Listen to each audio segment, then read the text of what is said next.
In this project, we will simulate a two-dimensional wind tower using ANSYS Fluent software. In this project, the conjugate heat transfer of airflow in a simplified four-story building model applying wind tunnel is investigated. Turbulent airflow enters the domain from the top left region, and due to the heat transfer to air from the right diagonal wall with a temperature and heat generation rate of solar radiation equal to 305 Kelvin and 1000 watt per meter cubed, respectively, conjugate heat transfer leads to buoyancy effect, which helps the airflow exit the domain from the top right region. This process creates a steady airflow in all four stories of the building. The Boussinesq approximation is utilized to simulate upward force on fluid due to the difference in density. The present geometry is designed in ANSYS Design Modeler software and contains of a four-story building, an inlet, an outlet, and a radiation wall, which its purpose is to simulate the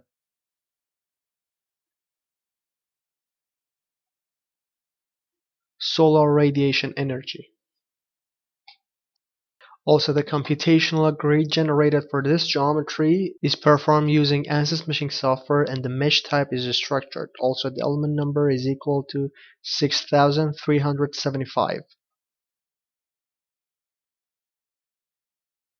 Under the General Setup tab, you can see different buttons from scales to units. By clicking on a scale, a new window will appear showing you the domain extents of your geometry. Also, under the View Length Units section, you can see the default geometry units, which is meter in this project. Also, under the Scaling section, under the mesh was created in, you can change the settings in order to activate the scaling factors beneath that. For example, your geometry and mesh is designed in a software which its default unit was millimeters. By activating these scaling factors, you can change this factor to your desired factors in order to set the length to the appropriate unit. By clicking on check button, you will see that under the console tab, the Fluent software will start to check your mesh for any errors. Also, by clicking on report quality, again in the console tab, the Fluent software will give you the quality report for your mesh. For example, you can see the maximum aspect ratio of your mesh, maximum orthogonal quality, and etc. By clicking on display button, a new window will appear which you can see different parts of your geometry. Now in the appear window, which shows you the names of the different parts of your geometry, you can click and select each part and then click on display so that the software will show you that part. Now, there are several assumptions taken into account for this project. First, the type of our software is defined as pressure-based. Second, we have selected the absolute formulation for velocity. And third, we have selected the steady time study since we didn't want our results to be a function of time. Also, since our geometry is in two-dimensional, we have selected the planar 2D space, and if you can remember, we talked about modeling the natural convection using the Boussinesq law. Therefore, we need to enable the gravity, and we set the value of it equal to minus 9.81 in y direction.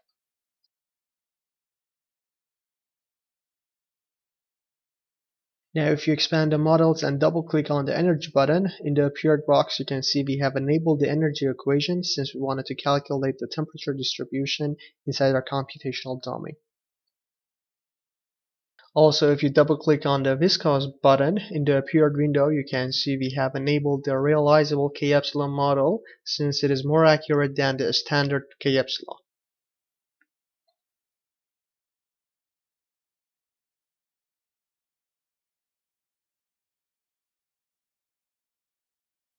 Also, as we talked about calculating the density changes due to the temperature change using the Boussinesq law, if you double-click on the air under the fluid, under the material section, in the appeared window you can see in front of the density, we have changed it from constant to Boussinesq, and we have set its initial value equal to 1.225.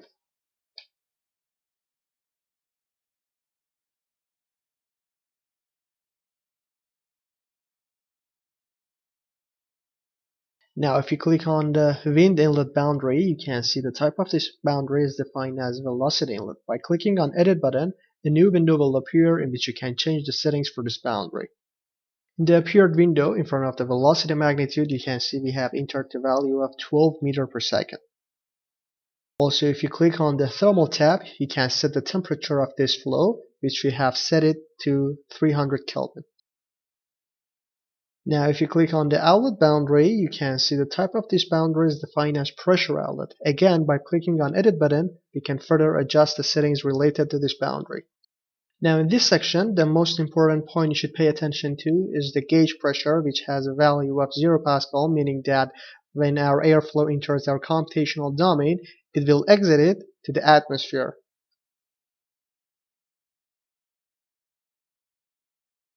Now, if you click on each of these wall boundaries and click on their momentum tab, you can see a stationary wall motion along with no slip shear condition are defined for all of them.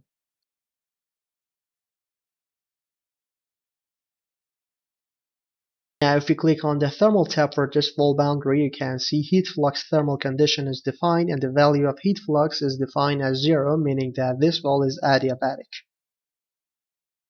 Also, for the radiation wall, under its thermal tab, you can see temperature thermal condition is defined and its value is equal to 305 Kelvin.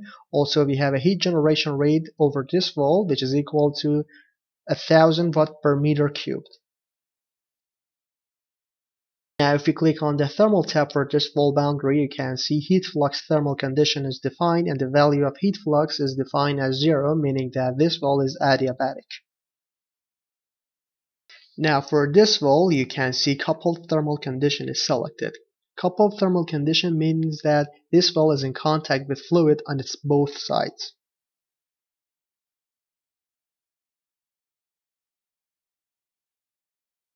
After double-clicking on the method, you will see that a new window will appear showing you the pressure-velocity coupling. Also, you can see that the spatial discretization methods are shown in this window. Also, you can change this discretization into other formats, like you can change them into first order advent and the other options available for each variable under their combo list. And for the simple pressure velocity coupling, the simple algorithm is kind of an iterative solver which uses a relationship between velocity and pressure corrections to enforce mass conservation and to obtain the pressure field. After double-clicking on the Controls button, in the middle section of the software window, you can see that new part will appear. In the Appear part, you can see under relaxation factors for different parameters. Now these values are set here by the software automatically. You can change these values, which are between 0 and 1, by yourself for different projects you do. But it is highly recommended that you do not do that, since it may result in divergence.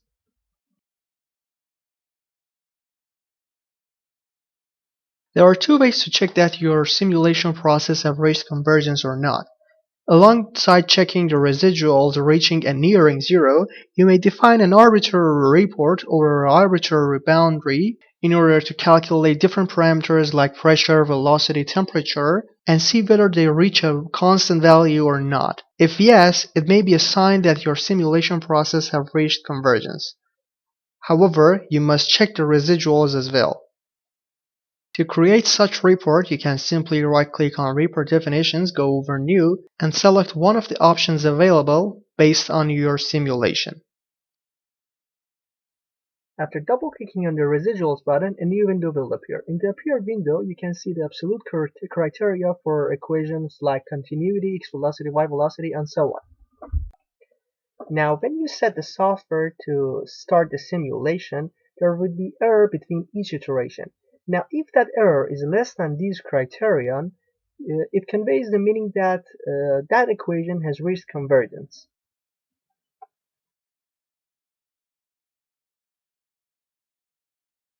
After double-clicking on the Initialization button, a new window will appear showing you different methods of initialization, hybrid and standard. Now in the standard initialization method, you get to choose the first amounts and values for the first iteration of the simulation progress. These values refers to the values used in the first iteration of the simulation progress, and if you choose the values for each parameter wisely, your simulation progress will finish sooner. It should be mentioned that you can also choose the first values or the initial values by just clicking on the compute from drop-down list and clicking on one boundary. For example, by clicking on compute from all zones, the software will automatically average the values in different zones and boundaries and put those values in the initial values for the software.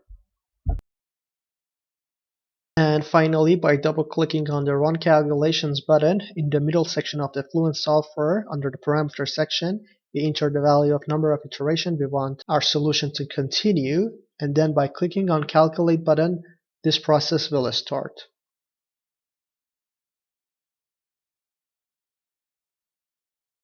Now, in order to extract 2D contours, we expand the Graphics section, go over Contours, right-click on it, and then select New. In the Appeared window under the Contours of section, you can select your desired variable, which in this slide we have selected velocity. Under the Surfaces section, we deselect all the boundaries and then just simply click on Save or Display button.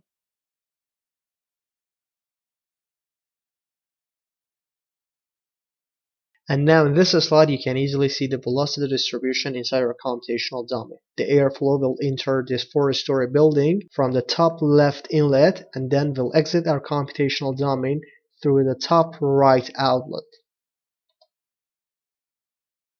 Now we can simply extract another contour by changing the contours of section from velocity to temperature, for example, and then just like the previous one, we click on Save or Display button. And in this slide, you can easily see the temperature distribution inside our computational domain. You can easily see that the temperature of the radiation ball has increased in comparison with other regions. We can also extract velocity vectors by just right-clicking on Vectors and then selecting New. In the Appeared window under the Vectors of section, we select the velocity, and again under the Surfaces, we deselect all the boundaries and then just click on Save or Display button. And now in this slide, you can easily see the velocity vectors of our airflow inside our computational domain. You can easily see the circulation of airflow inside each of the stories of the building due to the Bose-Einstein law and natural convection. Finally, a summary of different settings and setup that we have used in our project is presented to you in the slide. To benefit from Master CFD services including simulation, consultation, and training, contact our experts via info@mastercfd.com.